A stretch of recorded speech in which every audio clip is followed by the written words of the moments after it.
Hello, everyone. My name is Tru Pettigrew, and I am a bridge builder. I don't build physical bridges, though.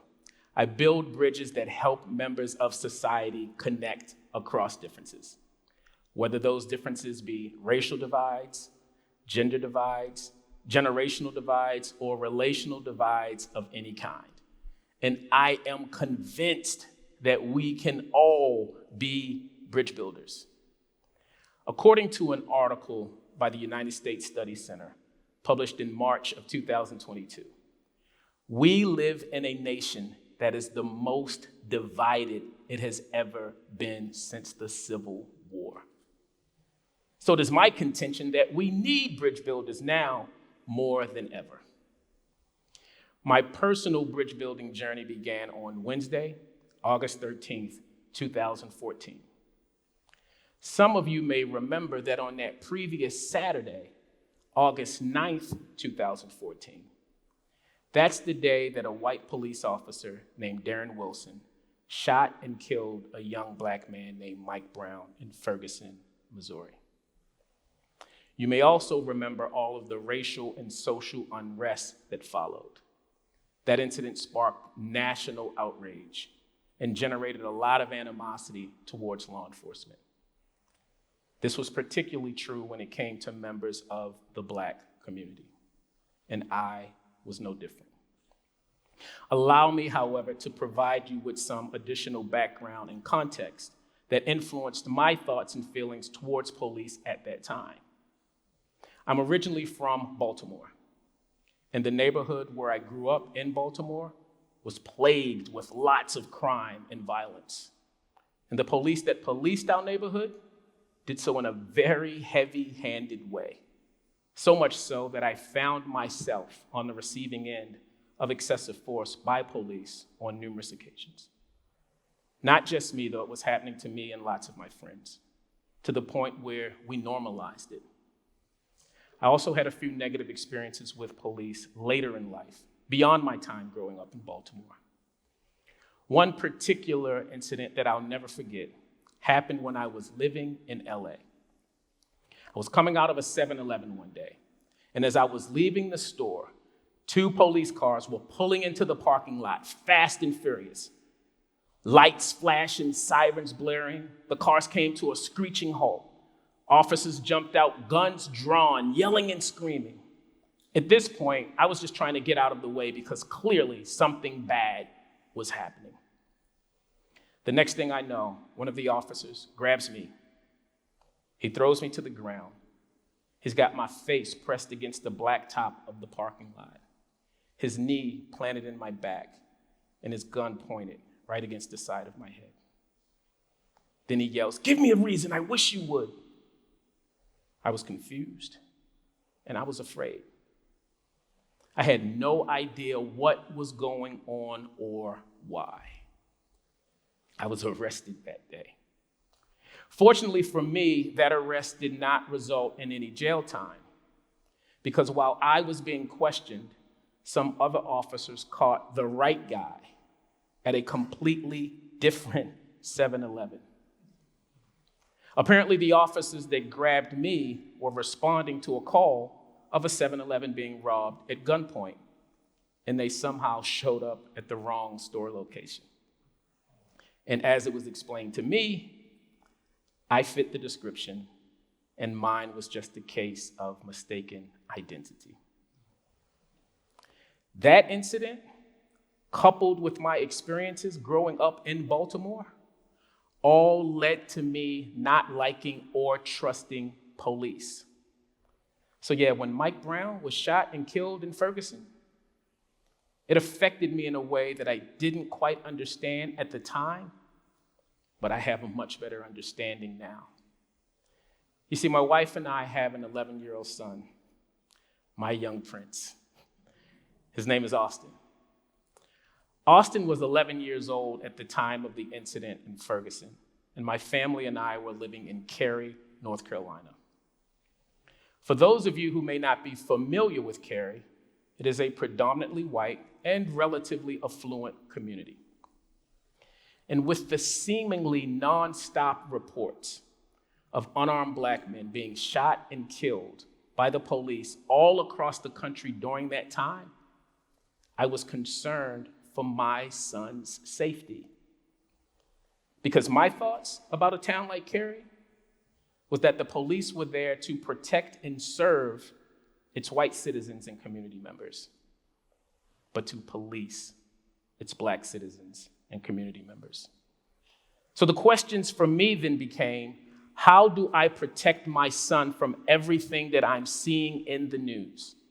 How do I protect him from the very things that happened to me? How do I protect my son from white police officers who may see him as a threat simply because of the color of his skin?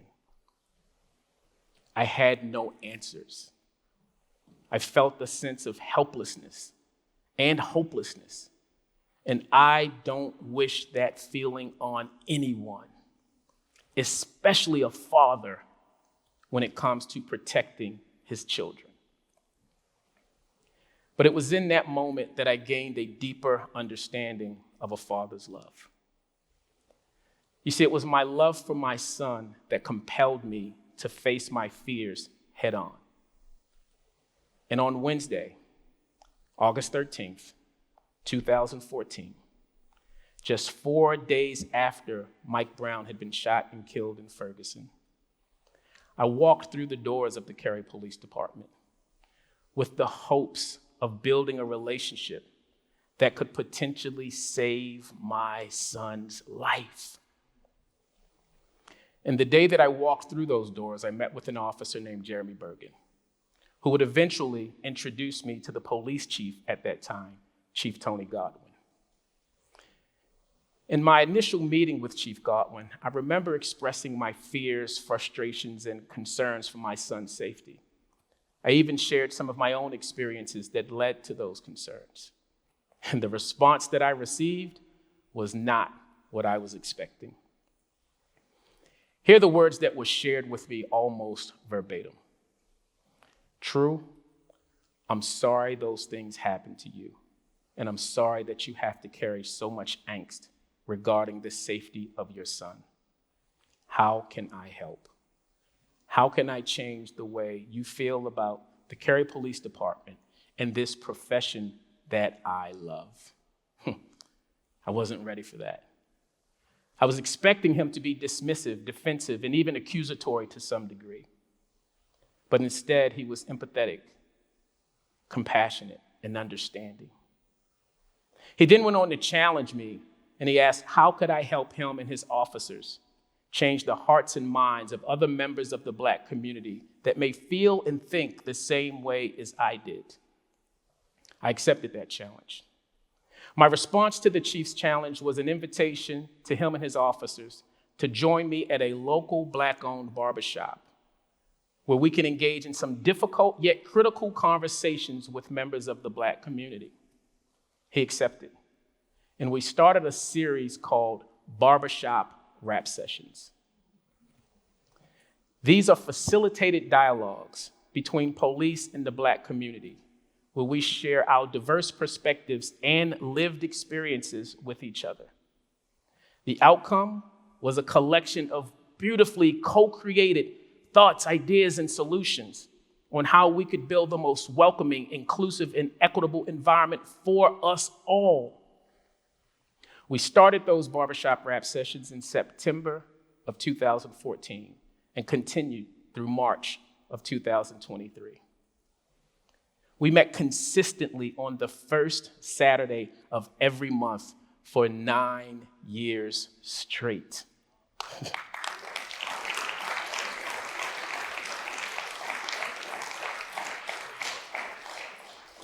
We even continued to meet during the pandemic by going virtual.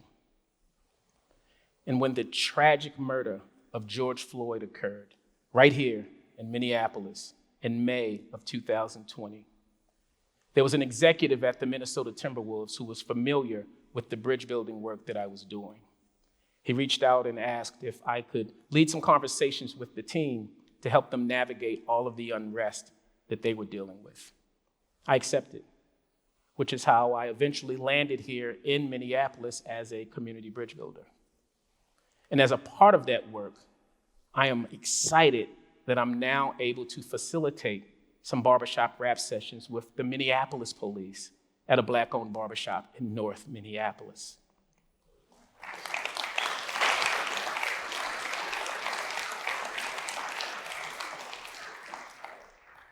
When I started this bridge building journey, it was personal. It was fueled by my love for my son. And I learned a lot of valuable lessons along the way. I also had quite a few surprises. One of the biggest surprises for me is the bond that I've been able to build with Chief Tony Godwin, who I like to call my brother TG, who has become one of the closest people to me on this planet. And if you would have told me a year before TG and I met that one of my best friends in the world would be a white male police chief from the South, I would have never believed you. So I am convinced that if someone like me, who at one point did not like any police, if I can build bridges of trust, legitimacy, and love, like I've done with my brother TG and so many other officers around the world, then we can all be bridge builders. Here are two bridge building principles that I want to challenge each of you to apply in your lives starting today. The first is make time to engage. I know that you're all busy, and making time to engage with people that are different than you can prove to be inconvenient and even uncomfortable at times. But I also know that the temporary sting of inconvenience and discomfort that you may feel from engaging with people that are different than you pales in comparison to the long-term consequences of division and dysfunction that you will experience if you don't. The second principle is this: manage your information sources. What I mean by that is, please stop allowing your primary source of information about people that do not look like you to only come from people that look like you.